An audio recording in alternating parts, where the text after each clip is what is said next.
In today's video, I'm going to teach you how to use Lightbox in Webflow. To get started, open your Webflow project and head into the designer so you can work directly on your page. Lightbox is a really useful element when you want visitors to click on an image thumbnail and then view a larger image or even a video in an overlay without leaving the page. It's a clean and user-friendly way to display media, especially in galleries, portfolios, or featured content sections. Once your project is open, add the Lightbox element to the page. You can do this quickly by pressing A on your keyboard, or by clicking the Add Elements icon in the left panel.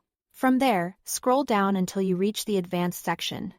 In that section, find the Lightbox component and drag it onto your canvas wherever you want it to appear. Make sure you place it in the right section of your layout so it fits naturally with the rest of your design. After the Lightbox is on the page, the next step is to add your media.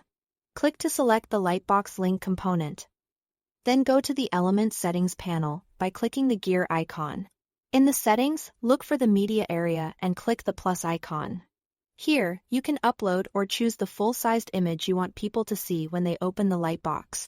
If you want to use video instead, you can paste in a supported video link, such as a YouTube URL. This is the actual content that will open in the pop-up view. So make sure you choose the correct file or link before moving on. Next, set the thumbnail image.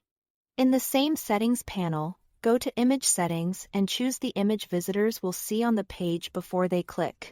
This thumbnail acts as the preview, so it should clearly represent what will open in the Lightbox. If you're using a full-sized image, it often helps to use a smaller or cropped version as the thumbnail, so the page stays visually organized and loads efficiently. At this point, your Lightbox should be ready to use. It's always a good idea to preview the page and click the thumbnail yourself to confirm that the full image or video opens correctly and looks the way you expect. This quick check helps you catch any issues with the selected media or thumbnail before publishing. That's all to it.